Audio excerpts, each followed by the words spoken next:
할렐루야. 우리 시간 찬송가 40장 박수 치면서 기쁘게 찬양하겠습니다.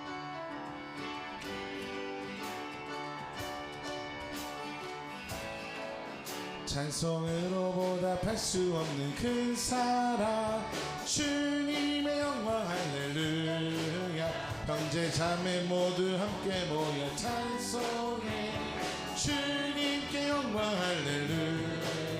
하나님의 자녀여 그에게 찬송 부르며 밝고 거룩한 길로 기쁨으로 나아가 주의 보좌 앞으로 속히 들어가겠네. 주님의 영광 할렐루야. 우리 받은 주님 은혜 한량 없도다. 주님께 영광 할렐루야. 기쁜 찬송 부르면서 천국 가겠네. 주님께 영광 할렐루야. 하나님의 자녀여 그에게 찬송 부르며 거룩한 길로 기쁨으로 나아가 주의 보좌 앞으로 속히 들어가겠네. 주님의 영광 할렐루야. 잠시 후에 우리 모두 주를 보겠네. 주님께 영광 할렐루야. 영광스러운 보좌 위에 거룩하신 주 주님께 영광 할렐루야. 하나님의 자녀여 그에게 찬송 부르며 밝고 거룩한 길로 기쁨으로 나아가 보좌 앞으로 속히 들어가겠네. 주님께 영광 할렐루야. 만국 백성 천국에서 소리 높여서 주님께 영광 할렐루야. 영원토록 주의 공로 찬양하겠네. 주님께 영광 할렐루야. 하나님의 자녀여 그에게 찬송 부르며 밝고 거룩한 길로 기쁨으로 나아가 주의 보좌 앞으로 속히 들어가겠네. 주님께 영광 할렐루야. 하나님의 자녀여 하나님의 자녀여 그에게 찬송 부르며 거룩한 길로 기쁨으로 나아가 보좌 앞으로 속히 들어가겠네. 찬송가 197장 찬양합니다. 은혜가 풍성한 하나님은 믿는 자 한 사람 한 사람 어제도 오늘도 언제든지 편찮고 보호해 주시네. 주여 성령의 은사들을 오늘도 내려주시옵소서. 아멘. 성령의 뜨거운 물길로서 오늘 이 시간 하나님 충만케 하여 주시옵소서. 다시 은혜가 풍성한 하나님은 믿는 자 한 사람 한 사람 어제도 오늘도 언제든지 편찮고 보호해 주시네. 아멘. 주여 성령의 은사들을 오늘도 내려 주소서. 성령의 뜨거운 물길로서 오늘도 충만케 하소서. 정욕과 죄악에 물든 맘을 성령의 불길로 태우사 정결케 하소서. 태우소서. 깨끗게 하여 주옵소서. 아멘. 주여 성령의 은사들을 오늘로 내려 주소서. 성령의 뜨거운 물길로서 오늘도 충만케 주여 성령의 은사들을 주여 성령의 은사들을 오늘도 내려 주소서. 성령의 뜨거운 불길로서 오늘도 충만케 하소서.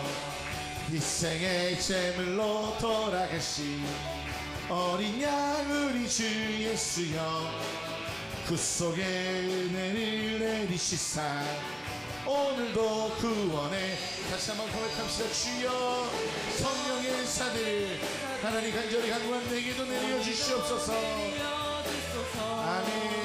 성령의 뜨거운 불길로서 오늘도 다시 한번 주여 성령의 은사들이 주여 성령의 은사들이 오늘도 내려 주소서. 성령의 뜨거운 불길로서 오늘도 충만케 하소서. 주님의 기쁘신 은혜만을 세상에 널리 전하리. 하늘의 능력과 권세로서 오늘도 입혀주지어 성령의 사들이 오늘도 하나님 내려주시옵소서. 아멘. 오늘도 충만케 주여 성령의 은사들이 오늘도 내려 주소서. 성령의 뜨거운 불길로서 찬송가 430장 찬양합니다.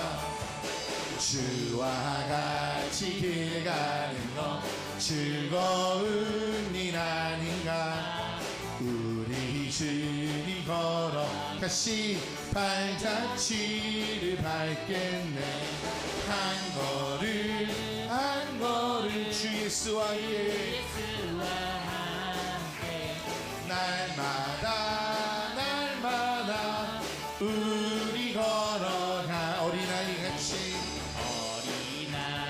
같은 우리 미련하고 약하나 주의 손에 이끌리어 생명길로 가겠네. 한 걸음 주 예수와 함께 날마다 우리 걸어. 꽃이 피는 들판이나 험한 골짜기라도 주가 인도하는 대로 주와 같이 가야매. 한 걸음 주 예수와 함께 날마다 우리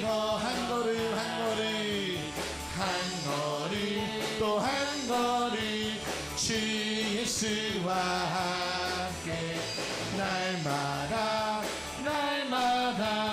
우리 걸어.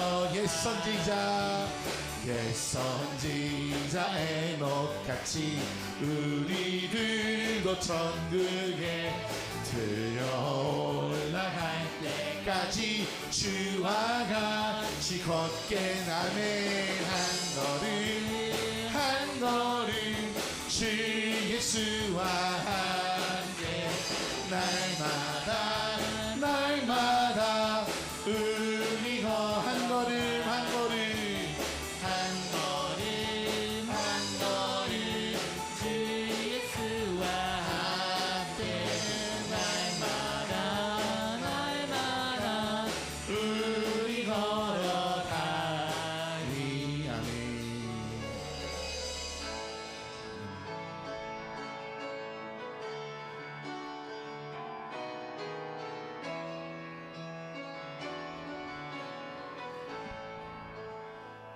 괴로울 때 주님의 얼굴 보라. 평화의 주님 바라보아라.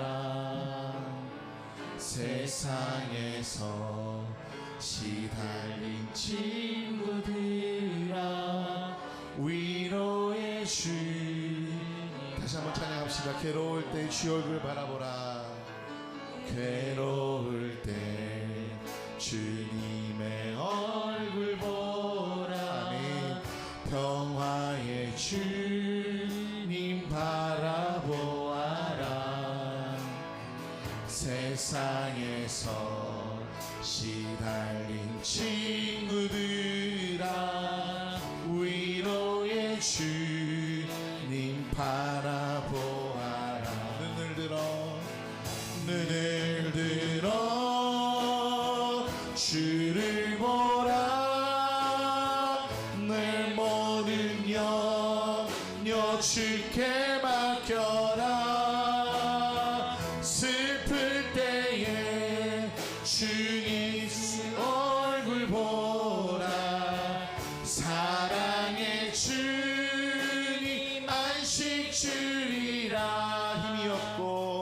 힘이 없고 내 마음 연약할 때 능력의 주님 바라보시기 바랍니다. 바라보아라 주의 이름 부르는 모든 자는 아멘. 힘주시고 우리 이 말 믿는 자들 두 손 높이 들고 찬양합시다. 눈을 들어 주 예수를 바라보기 원합니다. 눈을 들어 이 시간 우리 모든 죄를 주 앞에 맡기고 우리의 무거웠던 짐을 우리 주님께 맡겨드리기 원합니다. 한 주간 있었던 하나님 세상에서 있었던 죄 주 앞에 내놓기 원합니다. 하나님 이 시간 눈을 들어 주의 얼굴을 바라볼 때 주의 얼굴의 빛을 바라보는 성도되게 하여 주시옵소서. 우리 더 손 높이 들고 찬양합시다. 눈을 들어 주님 바라봅니다. 눈을 들어 주를 보라. 내 모든 염려 주께 맡겨라. 슬플 때에 주 예수 얼굴 보라. 사랑의 주. 다시 한번 마지막으로 찬양합시다. 눈을 들어 주님 바라봅니다. 눈을 들어 주를 보라. 내 모든 염려 주께 맡겨라. 슬플 때에 주 예수 얼굴 보라. 사랑의 주님 우리 간식 주실 줄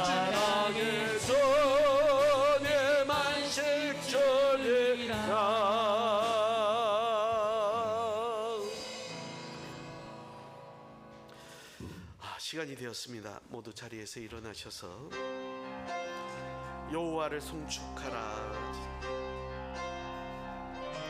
여러분 한번 따라하겠습니다. 내 영혼아 여호와를 송축하며 그 은혜를 잊지 말지어다. 아멘.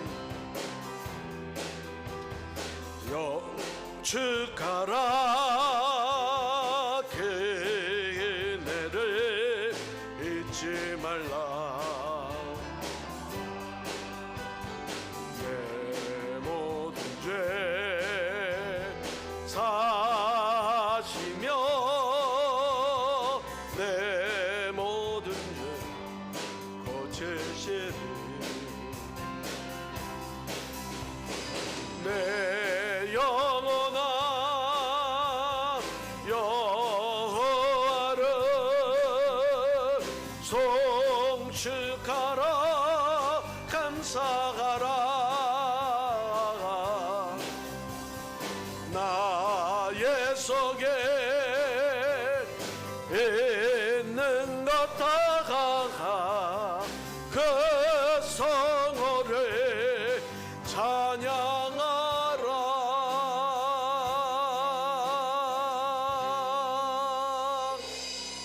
묵도하시겠습니다.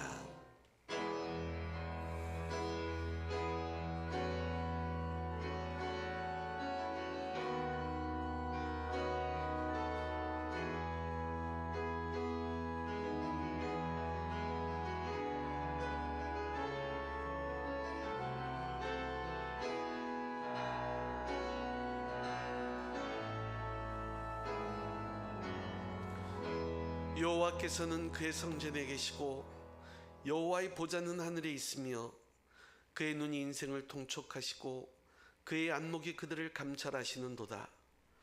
여호와는 의인을 감찰하시고 악인과 폭력을 좋아하는 자를 마음에 미워하시도다. 악인에게 그물을 던지시리니 불과 유황과 태우는 바람이 그들의 자 안에 소득이 되리로다. 여호와는 의로우사 의로운 일을 좋아하시나니 정직한 자는 그의 얼굴을 배우리로다. 아멘. 하나님, 보좌에 앉으신 우리 하나님을 우러러 찬양하며 예배하는 복된 성일을 우리에게 허락하시고 우리의 정성과 우리의 재능과 우리의 몸을 들여 우리 하나님을 예배하게 하심을 진심으로 감사드립니다. 하나님, 이 예배의 시간을 통하여 하나님의 뜻을 구별하게 하시고 그 하나님의 뜻을 마음에 새기게 하시며 이 땅 가운데서 하나님의 백성으로 살아갈 수 있도록 힘을 허락하여 주시옵소서. 온전히 주님 앞에 영광이 되며 사랑하는 교우들에게 은혜가 되는 예배되도록 주님 시종을 주관하여 주옵소서. 거룩하신 예수 그리스도의 이름으로 기도하였습니다. 아멘. 우리 찬송가 20장 찬송 같이 하겠습니다.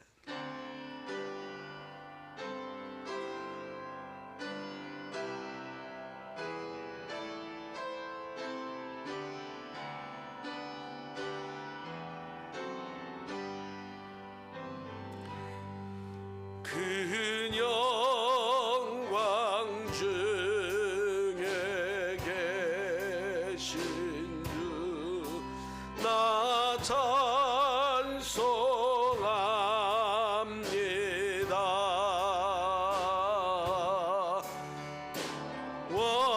원인 저의 이름 나 합니다.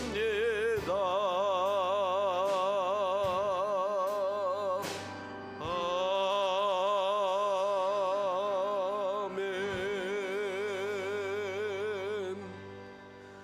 전능하사 천지를 만드신 하나님 아버지를 내가 믿사오며 그 외아들 우리 주 예수 그리스도를 믿사오니 이는 성령으로 잉태하사 동정녀 마리아에게 나시고 본디오 빌라도에게 고난을 받으사 십자가에 죽으시고 장사한 지 사흘 만에 다시 살아나시고 하늘에 오르사 전능하신 하나님 우편에 앉아 계시다가 저리로서 산자와 죽은 자를 심판하러 오시리라. 성령을 믿사오며 거룩한 공예와 성도가 서로 교통하는 것과 죄를 사하여 주시는 것과 몸이 다시 사는 것과 영원히 사는 것을 믿사옵나이다. 아멘. 찬송가 90장 찬송 같이 하겠습니다. 90장 찬송입니다.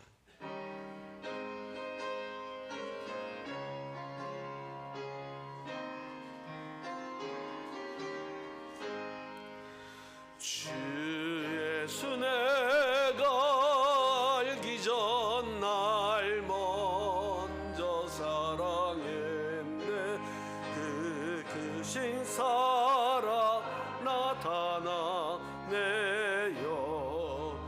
거듭났네. 주 내 맘에 늘 계시고 나 주의 안에게서 저 포도비의 여거 같으니 참 좋은 나의 친구. 내 친구 되신 예수님 날 구원하시려고 흙이란 몸을 버리사 내 죄를 내속했네. 나 주님을 믿으며 그 손을 의지하고 내 몸과 마음을 바쳐서 끝까지 충성하리. 내 진실하신 친구여 그 은혜 내려주사 날 항상 보호하시고 내 방패 되옵소서.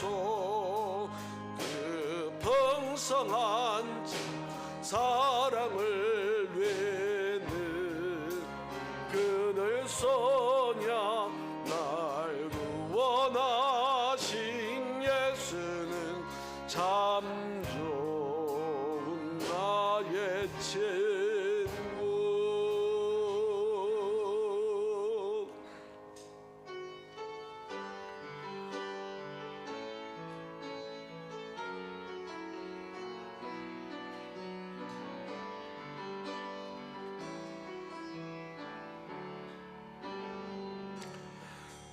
오직 주의 사랑에 매여 기뻐 노래합니다. 이 소망의 언덕 기쁨의 땅에서 주께 사랑드립니다.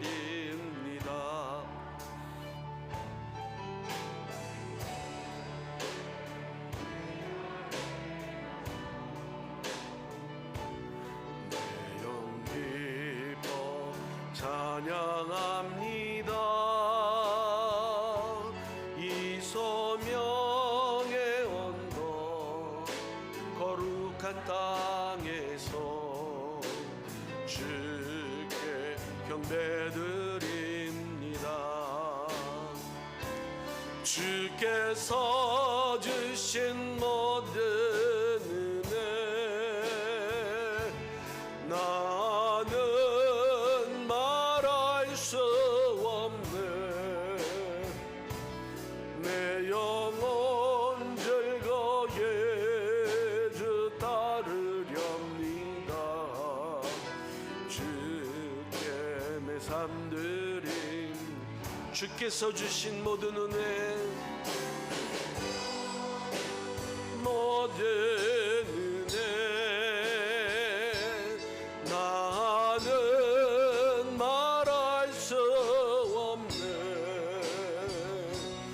내 영혼 즐거이 주 따르렵니다. 주께 내 삶 드립니다. 함께 드리는 기도를 같이 고백합시다. 우리의 예배를 기쁘시게 받으시는 성부, 성자, 성령 삼위일체 하나님, 우주 만물을 창조하시고 다스리시는 성부 하나님의 능력과 섭리를 찬양합니다. 십자가를 지심으로 우리를 죄에서 구원하시고 부활의 첫 열매가 되신 성자 예수님께 경배를 드립니다. 언제나 살아계셔서 성도들 곁에 함께 하시며 의로운 길로 인도하시는 성령 하나님께 감사를 드립니다. 창조와 구원의 대역사를 이루시는 성삼위 하나님께 드리는 이 예배를 받아 주시옵소서. 아멘. 시간 우리 마음 모아 함께 기도하는 시간 같습니다. 하나님 아버지 감사합니다. 오늘도 살아가는 교우들을 부르시고 아버지 하나님 뜻으로 나가게 하심을 진심으로 감사드립니다. 우리의 마음이 주님께 드려져 하나님 기쁘시게 하는 뜻된 예배가 되고 주여 주장하여 주옵소서. 힘들고 어지러운 세대 가운데서 아버지 하나님 말씀 뜻대로 살아갈 수 있도록 주님 원하십니다. 주옵소서.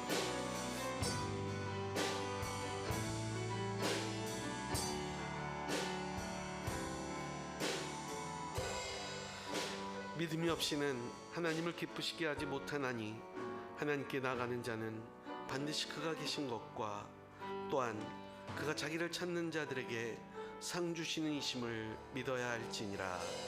아멘.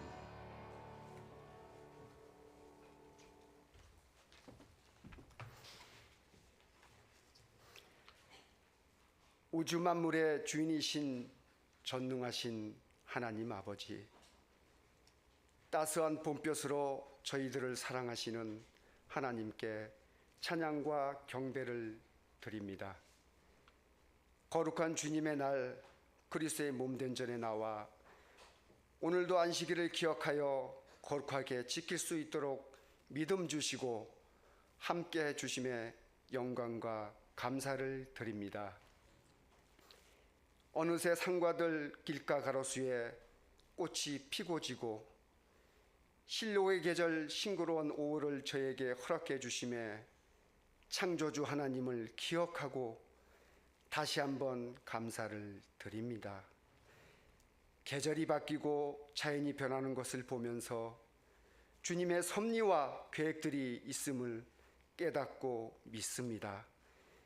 들이핀 꽃과 풀잎과도 같은 연약한 피조물인 저희들임을 고백합니다. 그럼에도 불구하고 때를 따라 돕는 주님의 은혜를 베푸시어 꿈과 비전을 가지고 살아가게 하심을 진심으로 고맙고 감사드립니다. 인내하신 주님, 우리의 삶 전체가 하나님께 달려 있음을 고백합니다. 이 시간 우리의 심령을 감찰하시고 새롭게 하여 주옵소서. 성령께서 친히 오셔서 미지근한 우리의 믿음을 뜨겁게 하시고 강권하여 주시기를 간절히 원합니다. 우리의 몸이 성전이라 하신 주님, 한 주간의 삶 가운데서 하나님과 내 이웃을 사랑하지 못했던 저희의 허물과 죄를 용서하여 주옵소서. 주님의 십자가의 보혈로 저희를 깨끗게 하사 이 시간 드리는 신령한 예배를 통하여 주님의 음성을 듣게 하시고 말씀의 지경을 넓혀주시며 범사의 지경도 넓혀주시어 복의 복을 받는 저희가 되게 하여 주시옵소서. 인류 역사의 주관자 되시는 하나님, 간절히 비옵기는 코로나 바이러스로 인해 고통받는 인류를 불쌍히 여기사 속히 소멸시켜 주시옵소서. 특별히 북한 땅에 창궐한 코로나로 인해 죽어가며 신음하고 있는 주님의 백성들을 긍휼히 여겨주시기를 원합니다. 어서 속히 공산주의가 무너지고 그 땅에 참 자유와 평강을 허락해 주옵소서. 인류의 전쟁을 거치게 하시며 연약하고 무고한 생명들이 죽어가는 것을 더 이상 묵인하지 마옵시고 막아주시기를 간절히 원합니다. 이 나라를 사랑하시는 주님, 새롭게 시작된 대통령과 새 정권을 지켜주시기를 원합니다. 어려운 이 시대를 이끌어갈 때에 화합과 번영으로 화평케 하시고 지혜와 명철을 잘 지도할 수 있도록 지도력을 부어주시기를 간절히 원합니다. 이 땅에 주님의 핏값으로 세워주신 교회들을 축복하여 주심을 감사드립니다. 특별히 주님의 사랑으로 세워주신 우리 온누리 장로교회가 지역사회의 빛과 소금이 되게 하옵소서. 김진욱 단임 목사님을 사랑하시고 늘 영육을 강건케 하시어 하나님께서 뜻하신 일을 이루어가기에 조금도 부족함이 없도록 성령의 충만한 은혜를 부어주시기를 간구합니다. 동역자로 세워주신 부교육자들에게도 늘 함께 해주심으로 부르신 소명에 따라 합당한 은혜를 부어주시며 성령으로 충만케 하옵소서. 교회 각 기관과 부서를 기억하사 성령으로 하나 되게 하시며 헌신과 섬김의 사역으로 교회가 든든히 세워지는 복을 내려 주시옵소서. 찬양 받으시기에 합당하신 주님, 이 시간 준비한 분이엘 성가대의 찬양을 통하여 오직 성삼위 하나님 영광 받아 주시며 하늘 문이 열리고 말씀을 받는 저희의 심령의 문이 활짝 열리게 하여 주시옵소서. 이제 단위로부터 들려지는 말씀을 듣는 시간입니다. 전하실 주의 목사님을 붙들어 주시어서 권세 있는 말씀을 선포하게 하여 주옵소서. 듣는 저희는 그 말씀에 힘입어 한 주간 승리하며 살아갈 때에 세상을 넉넉히 이기는 믿음의 역사가 나타날 수 있도록 성령께서 강하게 붙들어 주시옵소서.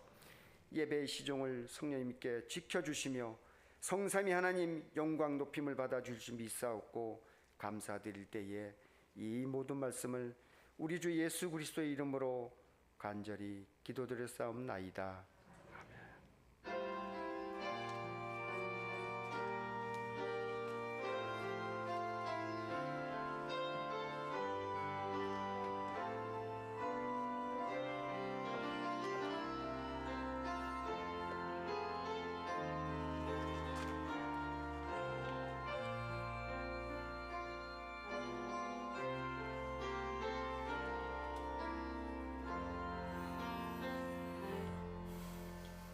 교회 소식입니다.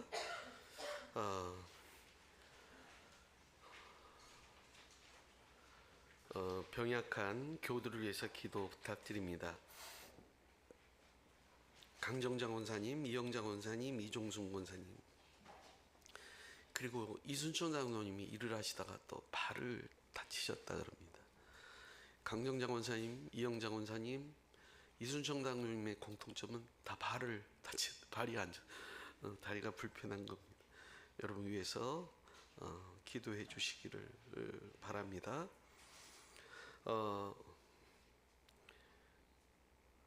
또 여기 노미옥 권사님 사위가 코로나 후유증으로 신장이 급속도로 좋아지지 않는 그런 아주 그 희귀한 뭐라 그러죠?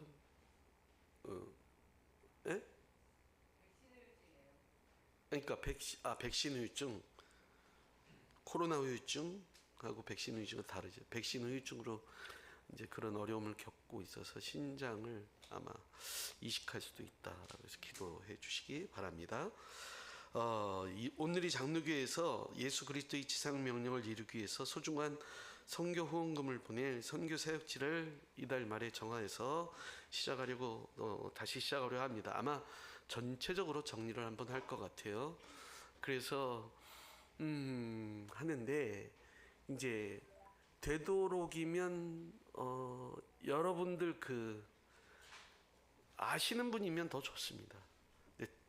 다만 지난번에 부탁드렸듯이 총신 출신이었으면 좋겠다. 우리 교단 대한예수교 장로회 합동측 목사님이면 좋겠다 하는 바람이 있습니다. 두 번째는 반드시 농어촌에 있어야 된다라는 사실입니다. 신시가지에 있으면 안 됩니다. 옥정에서 개척했는데 너무 교인들이 안 모이고 교회가 너무 힘들어요. 도와주세요. 안 됩니다. 저기 어디 동두천으로 가시든가 하셔야 돼요. 그러니까 이 도시에 있으면 안 돼요. 근본적으로 저희가 그렇게 정한 거예요. 제가 정한 게 아닙니다. 교회에서 그렇게 정한 거예요. 그래서 농어촌 도서지역 분들을 추천해 주시기를 바라고요. 또 정하게 되면은 끝까지 죽을 때까지 하는 거 아닙니다. 2년입니다. 2년 동안 약속을 정하고 2년 동안은 저희가 빠뜨리지 않고 후원을 해드립니다. 그러니까는 2년이에요. 2년. 그래서 여러분 혹시 주변에 추천하실 분이 있으면 다음 주까지 해주셔야 됩니다. 다음 주까지 문자로 주셔도 되는데 김선우 장로님이나 혹은 곽성규 목사님에게 말씀해 주시기를 부탁을 드립니다. 곽성규 목사님 장녀 뭐 하나밖에 없는데 장녀 지안이에 돌잔치가 28일 토요일 11시 30분에 금호등에 위치한 플로렌스 의정부점 코스모스홀에서 있습니다. 야, 돌잔치 오래간만에 말해보네. 지안이의 생일을 축하해 주시기를 바랍니다. 그리고 또 하나 부탁은 우리 청년들한테 부탁할 게 있는데 청소년부 사역을 안 하시는 우리 청년들은 성가대에 조금 협조를 해주셨으면 서로 의논을 해서 한 2-3명을 꼭 파견해 주세요. 아셨죠?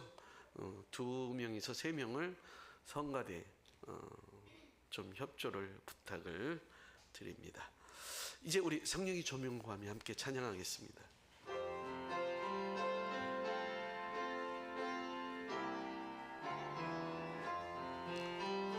주님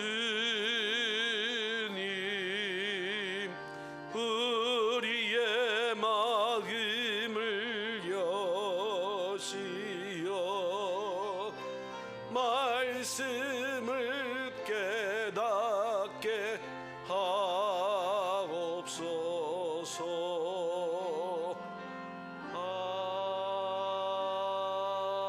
아멘.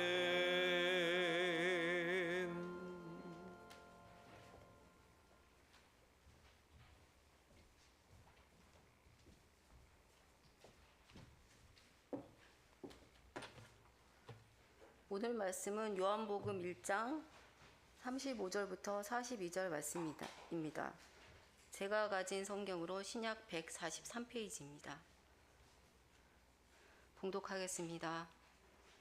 또 이튿날 요한이 자기 제자 중 두 사람과 함께 섰다가 예수께서 지나 거니심을 보고 말하되 보라 하나님의 어린 양이로다. 두 제자가 그의 말을 듣고 예수를 따르거늘 예수께서 돌이켜 그 따르는 것을 보시고 물어 이르시되 무엇을 구하느냐 이르되 랍비여 어디 계시오니이까 하니 예수께서 이르시되 와서 보라. 그러므로 그들이 가서 계신 데를 보고 그날 함께 거하니 때가 10시쯤 되었더라. 요한의 말을 듣고 예수를 따르는 두 사람 중에 하나는 시몬 베드로의 형제 안드레라. 그가 먼저 자기의 형제 시몬을 찾아 말하되 우리가 메시아를 만났다 하고 데리고 예수께로 오니 예수께서 보시고 이르시되 내가 요한의 아들 시몬이니 장차 게바라 하리라 하시니라. 아멘.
아멘.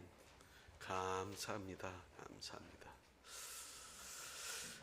오늘 설교는 조금 어렵더라도 이제 어렵지 않게 하려고 애를 쓰지만 여러분이 잘 들으셨으면 하는 마음으로 준비했습니다. 꼭 알아야 될, 우리가 신앙생활하면서 꼭 알아야 될 그런 핵심이라 그럴까요? 그런 부분을 다루고 있으니까 여러분 오늘 말씀을 잘 따라와 주시기 바랍니다. 오늘 이야기는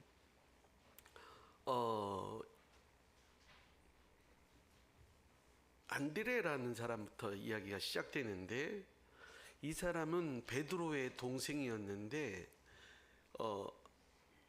세례 요한이 나타났을 때 세례 요한에 대해서 호감을 갖고, 그리고 무엇인가 이 사람은 선지자다라는 확신 가운데 세례 요한을 쫓아다녔습니다. 그리고 세례 요한의 제자가 된 것이죠. 그런데 어느 날 세례 요한이 안드레에게 말하기를 이렇게 말하는 겁니다. 이제부터는 나를 따라다니지 말고 저분 예수를 따라가라 라고 이야기한 것이죠. 그 얘기를 듣고 처음에는 의아했을 거예요. 왜 그러실까? 그래서 그 안드레는 예수님을 따라가게 됩니다. 예수님을 만나서 보니까 예수님과 한 한나절쯤 같이 있었던 것 같아요. 그 한나절쯤 지난 다음에 그가 자기 형에게 와서 하는 이야기가 41절에 기록되어 있거든요. 41절 뭐라고 형에게 말했는가 읽어볼까요? 시작. 먼저 자기 형제 시몬을 찾아 말하되,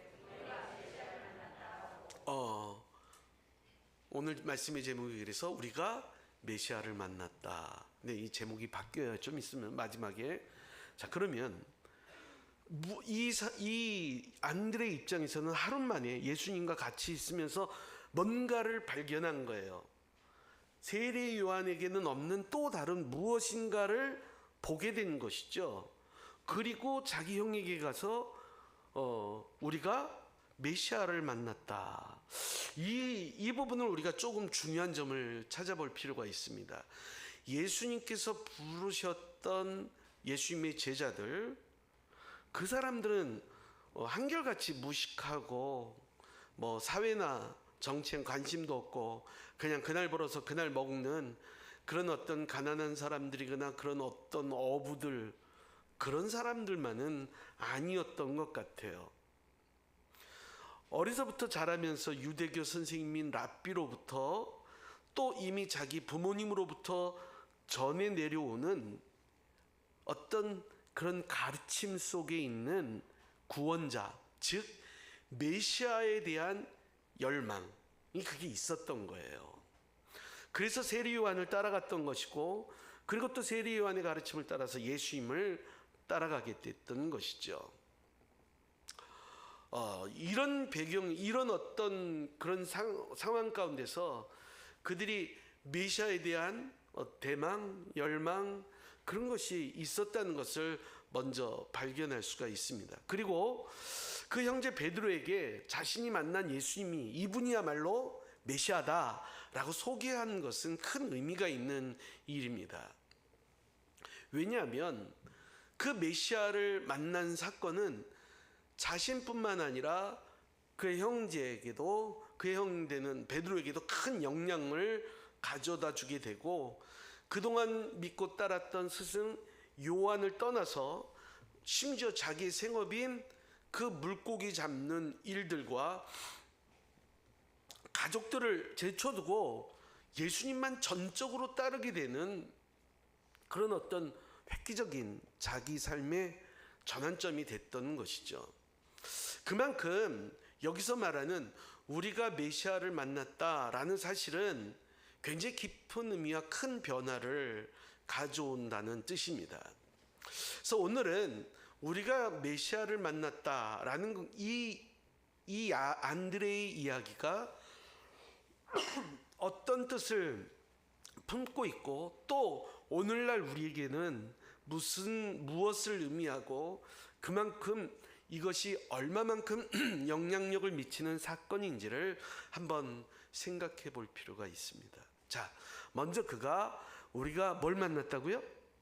메시아를 만났다. 그러면 이 메시아는 무엇인가? 주보를 한번 보실래요? 주보를 보시면 히브리어로 뭐라 그랬어요? 마시아라는 표현이에요.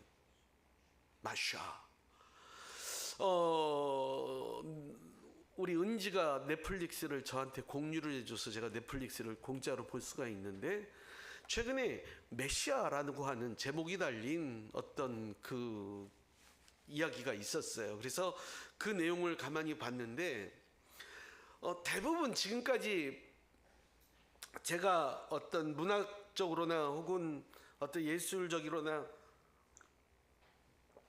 사람들이 표현한 메시아는 보면 성경이 묘사하는 메시아하고는 너무나 동떨어져 있었는데, 그것도 굉장히 사람들이 좋아하는 그런 어떤 드라마 같은 거였는데, 이 메시아를 하나의 어떤 괴물처럼 만드는 듯한, 메시아를 너무 정치적인 그런 것들로 묘사하는 것을 볼 수가 있었습니다.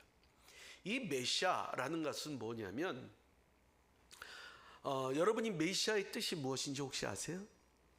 메시아의 뜻이 뭘까? 메시아라는 뜻은 몰라도 여러분이 아는 뜻이 하나 있어요. 그리스도라는 말의 뜻은 뭐예요? 그리스도. 잊어버리지 마세요. 기름 부음을 받은 자라는 뜻이에요. 뭐라고요?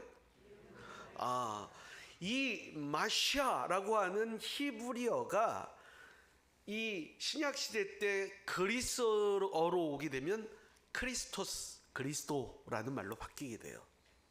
아시겠죠? 그러면 마시아라는 뜻의 마시아는 이름의 뜻이 뭐예요? 맞아요. 기름 부음을 받은 자. 구약 시대에 마시아가 있었어요. 세 종류의 마시아가 있었는데, 이건 뭐냐면 하나님께서 이스라엘 백성 중에서 하나님의 중대한 사명을 맡기셔서 하나님의 일을 이루기 위해서 택한 아주 중요한 세 가지 직책이 있었습니다. 그게 뭐냐면, 첫째로 왕, 두 번째로 제사장, 세 번째로 선지자였어요. 이 세 명을 마시아라고 불러요. 왜 마시아라고 부를까요? 맞아요. 이 세 명을 임명하거나 어떤 사명을 줄 때는 뭐가 있어야 되냐면 기름 부음이 있어야 돼요. 기름을 붓는 거예요. 그래서 본래의 뜻은 그래요. 본래의 뜻은 뭐라고요? 기름 부음 받은 자라는 뜻이에요. 그런데 구약 시대에 이처럼 많은 왕들이 있었고 또한 제사장과 선지자가 있었지만 아주 특별하게 쓰임 받은 마시아가 있었어요. 이 사람은 본래 아무것도 아니었는데 어느 날 하나님께서 그를 기름 부으고 세우는 순간 그를 통하여 하나님은 놀라운 일을 이루십니다. 그가 누구냐? 다윗입니다. 누구라고요? 다윗이에요. 이 다윗은 왕으로 세움을 받으면서 그 왕국을 하나님 다스리시는 그런 어떤 왕국으로 만들어요. 모든 원수와 대적들을 물리쳐요. 그리고 그 백성들에게 아주 선한 영향력을 끼친단 말이죠. 그래서 모든 마시아 중에서 대표적인 것이 다윗이었어요.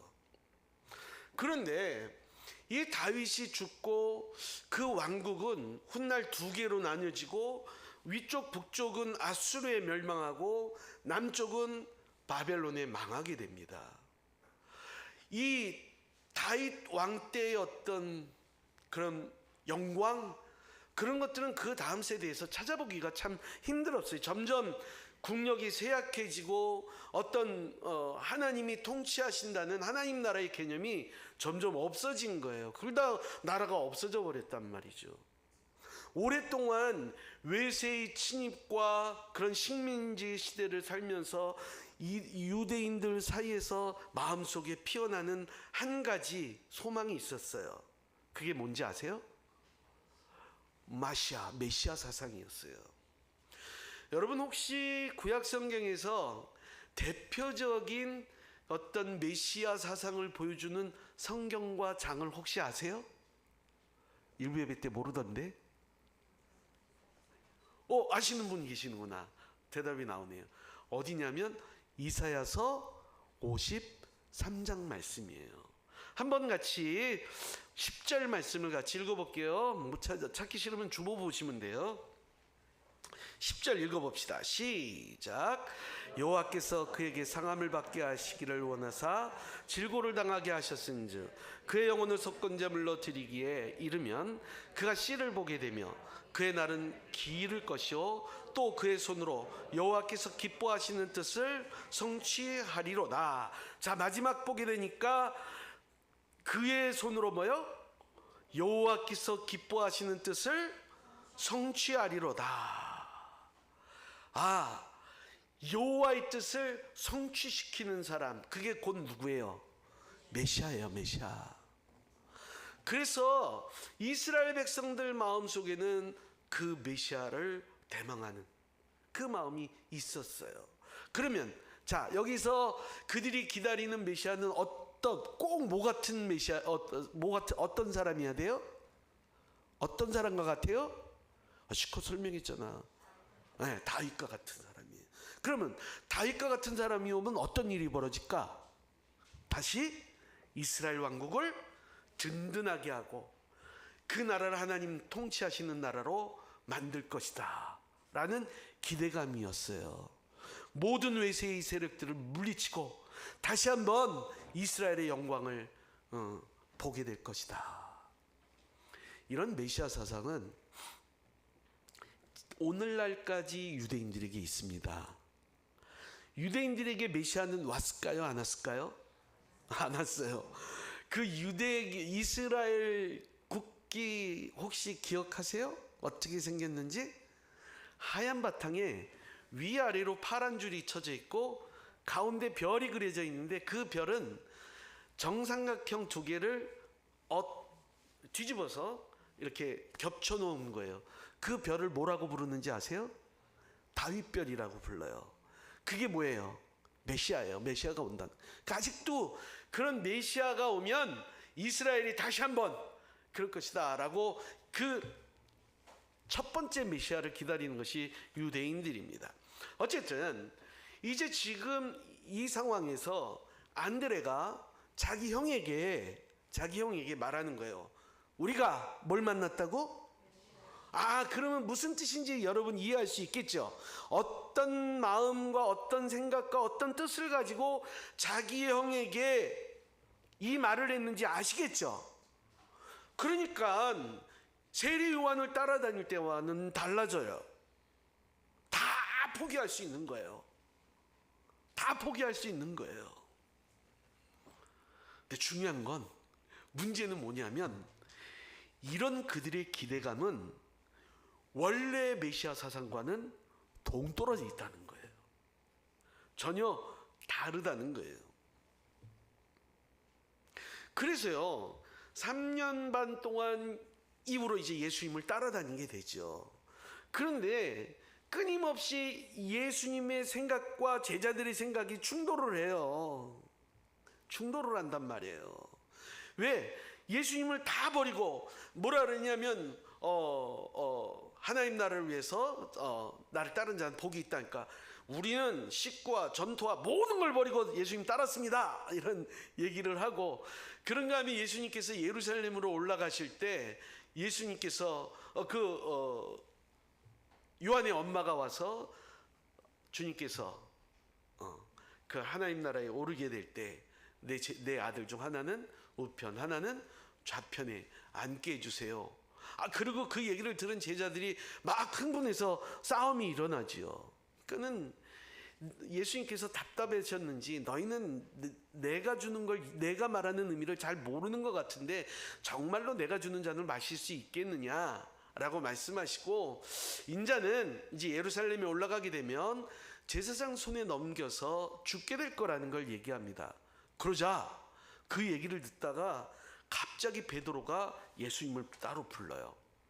뭐냐면 사실은 예수님보다 베드로가 연장자였습니다. 나이가 더 많았어요. 그러니까 우리 교회로 말하면, 제가 어느 날 말씀을 전했는데 예배 끝나고 장로님이 저를 부르는 거예요. 목사님 잠깐만 저 좀 보시겠어요? 가더니 앞으로 그런 말 하지 마세요. 강단에서 왜 사기를 죽입니까? 그렇게 말씀하지 마세요. 거기 성경이 정확하게 표현되어 있어요. 리부크, 꾸짖었어요. 그런 말 하지 말라고. 예수님이 기가 죽었는지 또 그 말에 대답을 안 하시더라고요. 어쨌든 이런 어떤 제자들의 기대는 마지막 순간까지도 무너지지 않았어요. 그러다 결국 예수님께서 메시아 사명의 완수를 위해서 잡히시고 십자가에 달리실 때 제자들은 다 도망가는 비극이 벌어지는 거예요. 예수님을 판 가룟 유다는 열심당원이었습니다. 열심당원으로 말하면, 지금으로 말하면 독립군 이런 거였어요. 원래는 칼을 품고 다니는 자라는 뜻이에요. 언제든지 조국의 독립을 위해서 요인 암살하는 사람들이었어요. 칼을 품고 다니다가. 그러던 그에게 있어서 스승의 뜻과 자신의 기대가 너무 다르다는 걸 아는 순간 예수님을 배신하지요. 뭐 사반의 십자가, 김동리가 쓴 사반의 십자가를 보게 되면 그렇게 해서라도 팔아넘겨서 십자가에 달려 죽게 되면 마침내 능력을 보여줄 거다라는 기대감도 갖게 합니다. 어쨌든 유대인들은 그들에게 어떤 심판을 선포하는 메시아를 기다리기보다는 그들의 나라에 다윗 왕과 같은 그런 메시아가 와서 다시 번영과 나라의 회복을 기대했던 거예요. 그들이 메시아예요. 이것이 그들이 갖고 있던 메시아 사상이고 제자들이 마음이 거기에 다 빠져 있었습니다. 이런 생각들은 좀처럼 바뀌지 않았어요. 심지어 예수님께서 부활하신 다음에도 그들의 어떤 이 기대는 무너지지 않아요. 물론 다 무너졌다가 예수님 부활하신 거 보고 다시 부활했으니까 이런 능력이 있으신 분이면 드디어 이제 메시아 왕국이 도래하는가 보다. 이제 예수님께서 이런 말씀을 하시죠. 부활하신 다음에 마지막 떠나기 전에 인자가 이제 하늘 천군 천사와 함께 이 땅에 다시 오는 것을 보게 될 것이다. 너희가 눈으로 보게 될 것이다. 그랬더니 제자들이 그때 사도행전 1장 6절에서 이렇게 물어봐요. 한번 읽어볼까요? 그거는 여러분 없을 거예요. 있구나. 읽어봅시다. 시작. 주께서, 여기서도 그 말이에요. 이스라엘 나라를 회복하심. 이제 진짜 이제 그 나라가 오는 겁니까? 그러니까 예수님께서 알듯 말듯한 말을 남기셔요. 때와 시는 오직 하나님만이 아신다. 그러면서 그 다음에 유명한 아주 유명한 성경 구절을 얘기하는데 그게 사도행전 1장 몇 절이겠어요? 8절이잖아요. 6절 읽고 7절 다음에 8절이에요. 사도행전 1장 8절. 이제 너무나 많이 잘하는 거니까 암송해 봅시다. 시작. 오직 성령이 너에게 임하시면 너희가 권능을 받고 예루살렘과 온 유다와 사마리아와 땅끝까지 이르러 내 증인이 되리라 하시니라. 이 1장 8절 말씀을 이 얘기를 했을 때 제자들이 와 그거구나 하고 이해했을까 못했을까? 뭐 어땠어요? 하나님 나라는 이스라엘 회복이 아니었어요. 피 묻은 십자가를 들고 그 복음을 들고 어디? 예루살렘과 유다와 사마리아와 땅끝까지 전파하는 하나님 나라를 이루는 것이었어요. 그것이 메시아가 이룰 하나님 나라였어요. 근데 물론 이해하지 못했어요. 제자들이 바로 여기서 우리가 알 수 있는 끝까지 그들이 깨닫지 못했던 것이 있었던 거예요. 놓친 것이 있었어요. 제자들이 메시아를 위대한 지도자로 기대했던 것이 대체 뭐 때문에 그랬을까요? 사실 이러한 제자들의 기대하는 모습과 자금의 오늘날 한국의 그리스도인들이 갖고 있는 생각과 매우 흡사한 부분이 있다는 것입니다. 당시 이스라엘 백성들은 바벨론, 페르시아, 그리스, 로마 연이어서 그 외부 세력에 의해서 식민지 시대를 400년이라는 진짜 오랜 기간 동안 그 나라를 잃고 억압받고 착취당하면서 고통 가운데 살 수밖에 없었습니다. 벗어나고 싶었어요. 너무나도 힘들고 현실의 삶이 고달팠습니다. 그런 가운데서 그들이 기대했던 것, 메시아가 오면 어떤 거예요? 이제 이 억압으로부터 해방될 거다. 이 고통으로부터 벗어날 수 있을 것이다. 이 결핍과 궁핍과 가난으로부터 우리가 벗어날 수 있을 것이다 라는 기대였습니다. 그래서 그들은 더 좋은 세상, 지금 여기에 더 행복한 세상을 살고 싶어 했던 것이죠. 그것이 메시아 대망 사상이었습니다. 여러분, 우리는 어떻습니까? 우리도 어쩌면 예수를 믿는 이유가 더 행복한 삶을, 내 인생이 better life, 더 나은 어떤 인생, 더 나은 삶, 그걸 원해서 예수 믿을 수 있다는 것이죠. 더 행복한 삶을 도와줄 메시아가 필요해서 예수를 믿는 경우가 많이 있다는 것입니다. 오늘날 이 현대 복잡한 삶의 스트레스를 줄여줄 인생의 코치로서 메시아가 필요하기도 하고, 수많은 어떤 아픔과 내면의 상처를 치유하기 위해서 탁월한 내적 치유자가 필요해서 메시아를 믿는 사람들도 있고, 내 인생의 성공과 번영을 도와줄 인생 경영의 컨설턴트로 메시아를 기대하는 사람들도 있다는 것입니다. 어떻게 하면 성공하고 행복할 수 있을까? 이것이 우리 내면에 깊게 있고, 또한 내가 예수를 믿는다는 것은 바로 그것을 기대하게 된다는 것입니다. 여러분, 오늘 안드레가 했던 우리가 메시아를 만났다는 이 고백의 참된 의미는 무엇입니까? 이것이 없다면 오늘날 제자들이 실망 가운데 모든 것을 버리고 예수님을 버리고 도망갔던 것처럼, 오늘날 많은 그리스도인들이 특별히 물질적으로 어느 정도 여유를 갖게 되니까 신앙을 버리는 현상들이 나타납니다. 왜? 난 이거로 충분하다고 생각하는 것이죠. 그것이 마치 목표였던 것처럼 행동하는 사람들을 볼 수가 있습니다. 여기에서 우리는 세 번째, 참된 메시아를 이해할 수 있어야 돼요. 여러분, 이제 그들이 예수님께서 1장 8절에서 그 말씀을 하신 후에 실제로 그들에게 성령 강림의 역사가 있었습니다. 그걸 우리는 오순절이라고 불러요.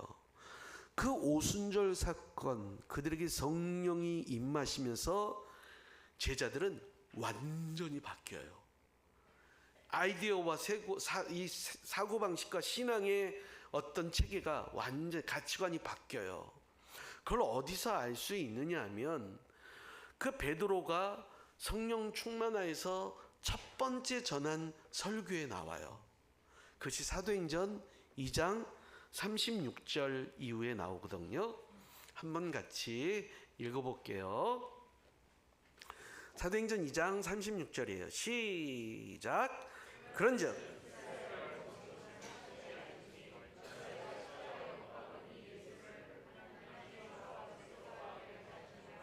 여러분, 여기에서 성경에서 최초로 사용한 호칭이 있다는 거 아세요?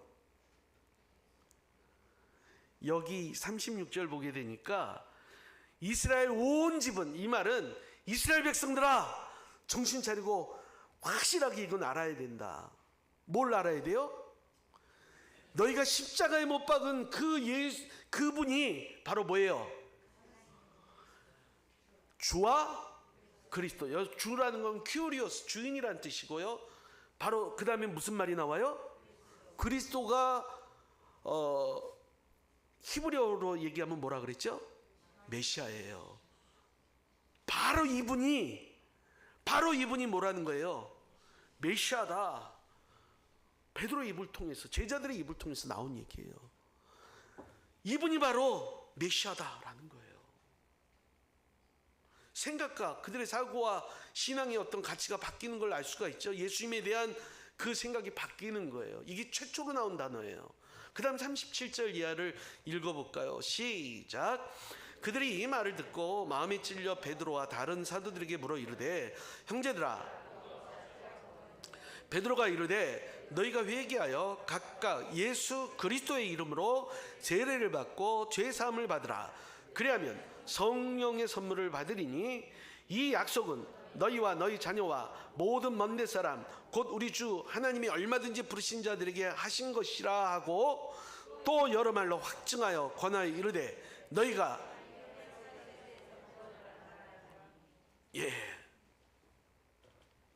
메시아에 대한 생각이 바뀐 거예요. 바로 이분이 그리스도이심을 믿고, 그리고 회개하고 세례받고 성령을 받으라.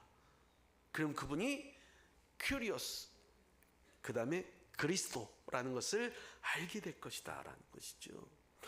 그런데요, 신앙생활 하지만, 교회를 다니지만, 무엇인가 예수님을 믿는다고 하고 예수님에 대한 기대가 있지만, 예수는 그리스도라는 고백은 없어요. 많은 사람의 경우. 왜 그럴까요? 40절 말씀을 한번 같이 읽어보아요. 다시 시작. 또 여러 말로 확증하며 권하여 가로되 너희가 그 설교를 한 다음에 뭐라 그러냐면, 너희가 이 패역한 세대에서 구원을 받아라. 패역한이란 말을 주목할 필요가 있습니다. 당시 이스라엘 백성들은 하나님도 알았고 뿐만 아니라 메시아도 알고 있었습니다. 그러나 예수님이 이 땅에 오셨을 때 예수님을 몰랐어요. 아니, 알만한 것들을 주셨을 수도 있어요. 왜냐하면 이 패역한이란 뜻은 스콜리오스라는 표현인데, 이 말은 심술궂고 고집세고 순종하지 않는다라는 말이에요. 알긴 알아요. 무엇인가 알긴 아는데 고집이 세요. 자기 뜻을 굽히지 않아요. 순종하지 않는 거예요. 자기 생각대로 예수를 믿긴 믿는데 어떻게 믿어요? 내 생각대로 믿는 거예요. 내 주장, 내 소원대로 믿는 거예요. 이것이 로마서 1장 21절 23절에 잘 표현되어 있는데요, 한번 같이 한번 읽어볼까요? 시작. 하나님을 알되 감사치도 아니하고, 이거예요. 허망해지고 미련한 마음이 어두워진 게 스콜리오스예요. 하나님을 아는데도. 그 다음 계속 썩어지지 아니하는 하나님의 영광을 모양의 우상으로, 이거예요. 바로 제자들이 놓친 것이 바로 이것입니다. 하나님도 알고 메시아도 알았어요. 사도 바울 마찬가지였어요. 사도 바울이 그 사도행전에서 자신의 어떤 간증을 3번 하는데, 마지막 간증에서 이런 얘기를 해요.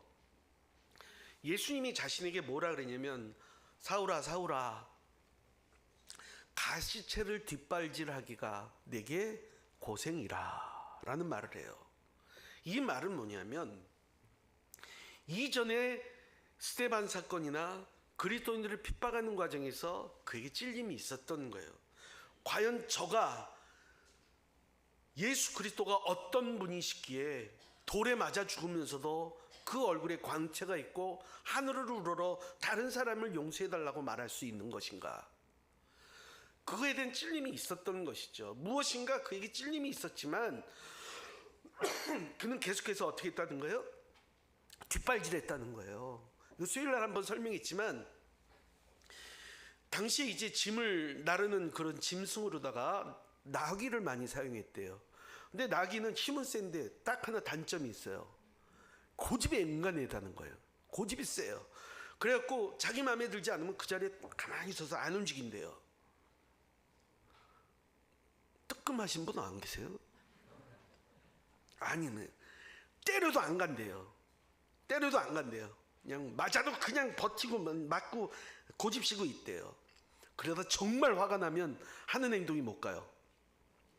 에이 안 가! 그리고 뒷발질을 그냥 해갖고 뒤에 그 마차를 때려 부신다네. 힘이 얼마나 센지. 마차로 마구를 부셔버린다는 거예요. 그러니까 마부들이 아이디어를 낸 거예요. 그 뒷발질하는 자리에 가시나무를 갖다가 이렇게 둘둘 말아갖고 고다 댄 거예요. 그럼 이제 막 맞다 성질나서 어떻게 해요? 에이 안 가! 그러고 나서 막 차면 뒤꿈치에 가시가 박히는 거죠. 얼마나 눈물이 핑 돌겠죠. 그러니까 사도 바울이 그 표현을 한 거예요. 내가 생각하기에 아무래도 이건 아니야. 그래서 거절했지만 그것이 곧 가시채를 뒷발질하는 경험이다 라는 것이죠. 예수님의 제자들도 예수님을 메시아인 줄 알고 쫓긴 쫓았는데 정말 하나님의 뜻에 굴복하지 않았어요. 주님이 말씀해 주시는 그 말씀에 교훈에 귀 기울이지 않았어요. 어떤 길을 가야 되는지 무엇을 해야 되는지 선명하게 말씀해 주셨지만 그들은 선생님, 내가 선생님을 위하여서 가족과 재산을 다 버리고 주님을 쫓았습니다. 그럼 선생님, 하나님 나라에서 우리에게 주는 그 대가는 무엇입니까? 라는 질문을 합니다. 자기 가족과 자기 생업이 어업은 버렸지만 그들 안에 남아있던 어떤 생각, 그 메시아를 통해서 자신의 야망과 자신의 어떤 소원과 자신의 행복을 이루려고 하는 생각들은 버리지 못했던 것이죠. 즉 패역한 성향, 구부러지고 휘어져서 하나님께 순종하지 못하는 성향은 버리지 못한 채 예수님을 따라다닌 거예요. 메시아라고 고백은 했지만 사실 예수님께 모든 것을 다 내어놓고 굴복하는 진정한 순종과 충성은 없었던 거예요. 아까 말씀드렸죠? 구약 성경에서 대표적인 메시아장이 어디라고요? 이사야서 53장. 그럼 한번 메시아는 어떤 것인가? 4절에서 8절까지를 한번 읽어봐요. 시작.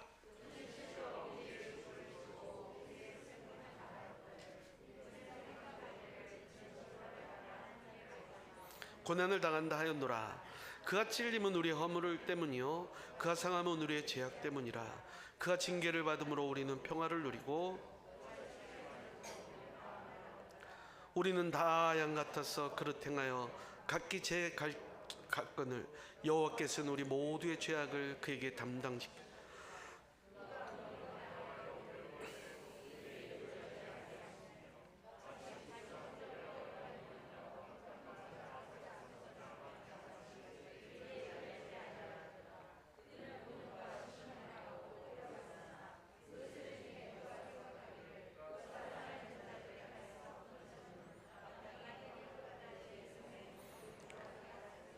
이 4절에서 8절까지는 예수님께서 이 땅에 메시아로 오셔서 그 메시아 사역을 할 때 사람들이 그것을 이해했다는 거예요? 이해하지 못했다는 거예요? 이해하지 못한다는 거예요. 예수님의 길을 따른다는 거예요? 따르지 않는다는 거예요? 그럼에도 불구하고 예수님께서는 그 메시아 사명을 어떻게 해요? 묵묵히 감당하십니다. 그 하나님이 자신을 통해서 이루시기 원하시는 아까 우리가 읽었던 그 이사야서 53장 10절 말씀, 그 하나님의 뜻을 이루기 위해서 그 사명을 감당하십니다. 근데 우리는 어떻게 해요? 오늘 말씀 이사야서 53장 6절에 뭐라 그래요? 우리는 다 양 같아서 그릇 행하여 각기 제 갈 길로 갔다. 여러분, 제자들이나 우리가 모두 새롭게 깨달아야 할, 회복해야 할, 우리가 메시아를 만났다는 고백의 의미는 무엇입니까? 이거예요. 메시아는, 예수 그리스도는 내 필요를 채워주시는 분이 아니에요. 이 땅에서의 내 어떤 욕망과 내 행복을 채워주기 위해서 하는 것도 아니에요. 이게 어려운 거예요. 이게 무너지지 않으면 언젠가 실망한다는 거예요. 정말 중요한 것, 이제 우리가 예수를 만나는 것이 아니라 따라합시다. 내가 메시아를 만났습니다. 신앙의 삶에 있어서 굉장히 중요한 거예요. 내가 예수를 만나는 경험이, 내가 메시아를 만나는 경험이 있어야 돼요. 빌립보서 2장 5절 이하의 말씀을 보게 되면 예수 그리스도께서 하나님의 뜻을 이루기 위해서, 그 메시아의 사명을 감당하기 위해서 하신 일들에 대해서 간략하게 설명하죠. 본래 하나님과 같은 분이셨는데 이 땅에 종의 형체를 입고 와서 하나님 말씀에 순종하시는데 죽기까지 복종하셨다. 그래서 하나님께서 그를 가장 높은 자리에 앉히시고 가장 귀한 이름을 주셨다라는 것이 11절까지의 내용이에요. 그리고 이어지는 12절에서 이렇게 얘기합니다. 같이 읽어봐요. 시작. 그러므로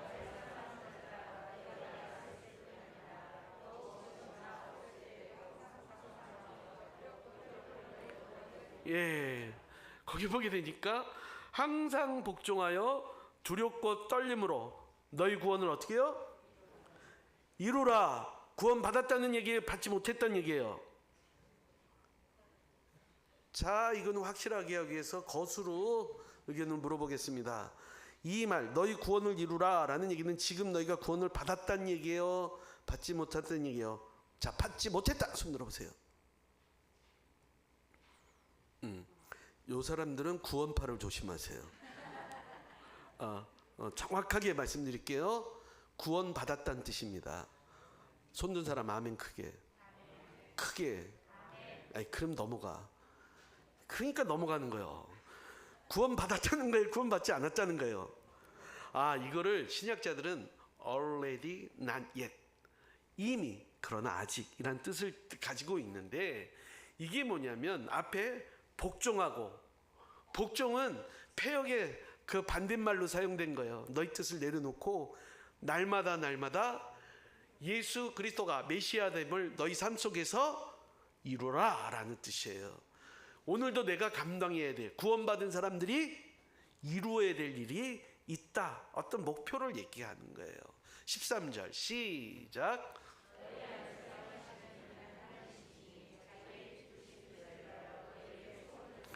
자, 여기 뭐라 그래요? 너희 안에서 행하시는 이는 뭐라고요? 그 하나님은 우리 속에 뭘 주셔요? 자기의 기쁘신 뜻. 여기에 자기의 기쁘신 뜻은 내 뜻일까 하나님의 뜻일까? 맞아요. 하나님은 하나님의 백성들에게 우리 안에서 행하시는데 어떻게 하냐면 하나님이 기뻐하시는 뜻을 내 안에 주신대요. 그리고 그걸 막 소원을 두고 행하게 하신대요. 아멘? 아멘. 그리스도인은 이게 바뀌는 거예요. 그래서요, 이 부분에 깨달음이 있게 되면 우리가 매일 하는 기도가 있습니다. 매번 하는 뭐죠? 주기도문. 주기도문 앞부분에 이런 말이 있죠. 뜻이 어떻게 해요? 그런데 이게 다른 사람도 있어요. 뜻이 땅에서도 이루어진 것 같이 하늘에서도 이루어지이다. 바꿔버리는 거예요. 내 뜻이 하늘나라에서 이루어지기를 원하는 것이에요. 그게 아니에요.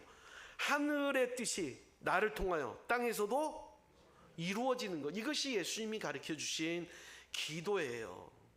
자, 계속해서 읽어볼까요? 14절. 모든 일을 원망과 시비가 없이 하라. 이는 너희가 흠이 없고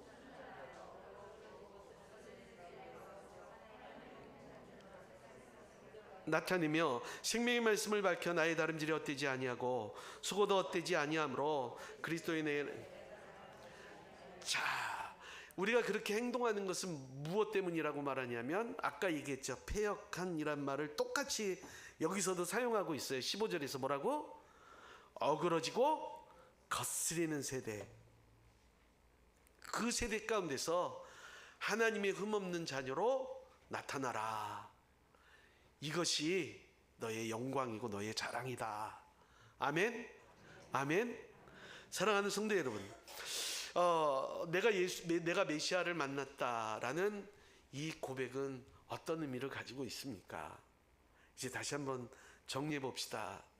내가 메시아를 만났다는 것은 메시아 덕분에 내 소원이 이루어집니다. 아멘 하면 안 돼. 다시. 기운이 쫙 빠지네. 다시. 예수님 때문에 내 소원이 이루어집니다. 아니에요. 예수님 때문에 난 더 행복해지려고 예수님 믿습니다.가 아닙니다. 예수님 때문에 나를 통하여 하나님의 뜻이 이루어집니다. 이거예요. 이게 진짜 신앙인의 모습이에요. 비록 내가 가난하고 내가 몸이 약할 수도 있고 내 환경이 약할 수도 있지만 하나님 나를 사용하십니다. 그 시대에 하나님의 뜻을 나를 통하여 이루어지실 줄로 믿습니다.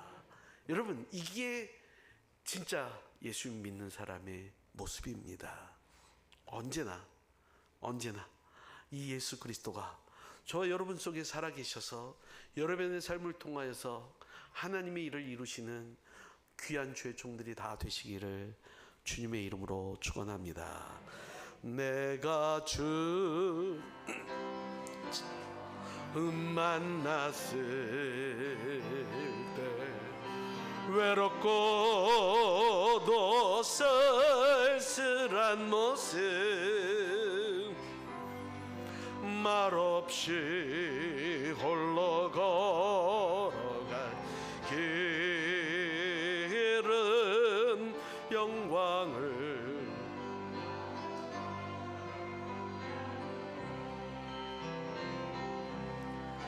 정령 그분이 내 영재 구원을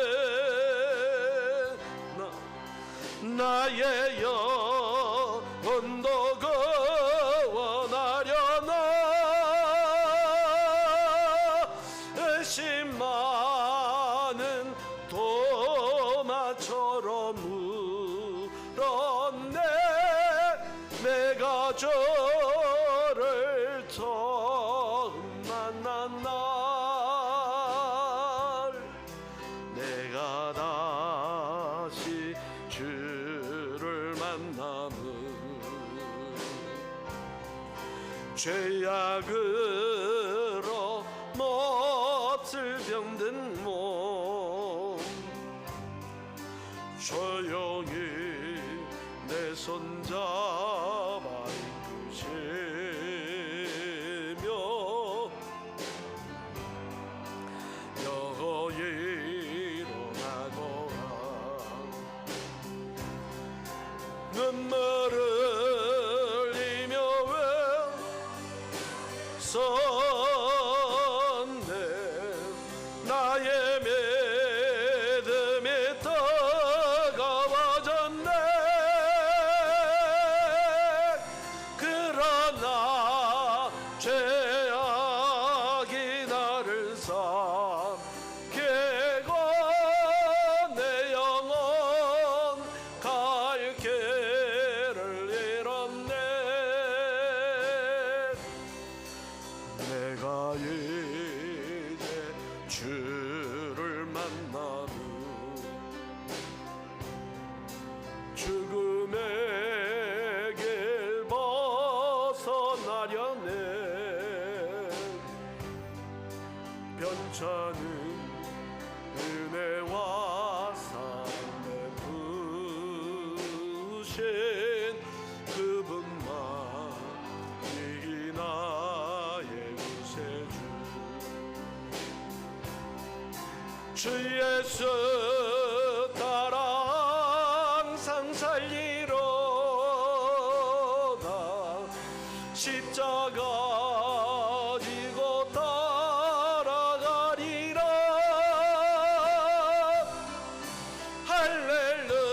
할렐루야. 주를 만나니 기쁨 영광의 찬송 돌리래.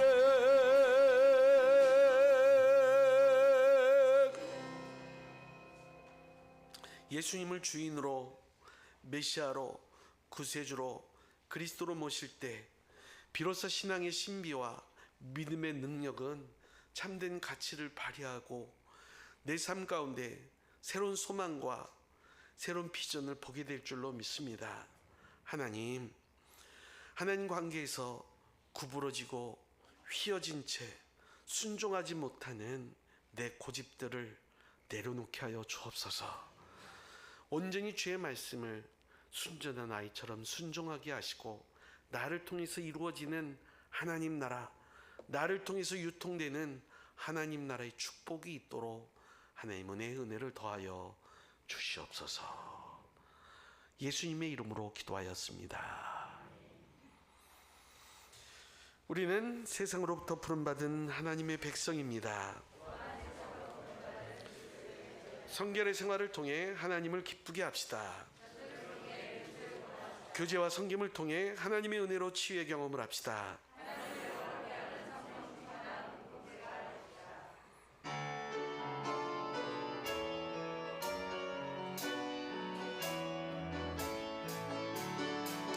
살아계신 주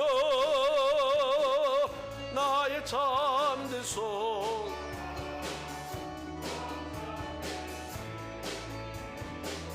전혀 없네. 내 갈 길은 너 아니. 내 모든 삶의 기쁨 늘 충만하네.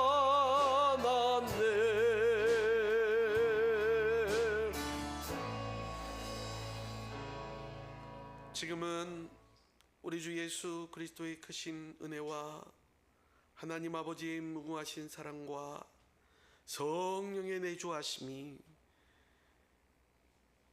예수 그리스도의 되심을 믿고 선포하고 살아가는 주의 종들 머리 위에, 삶 위에, 그 길 위에 지금부터 영원토록 함께 있을지어다.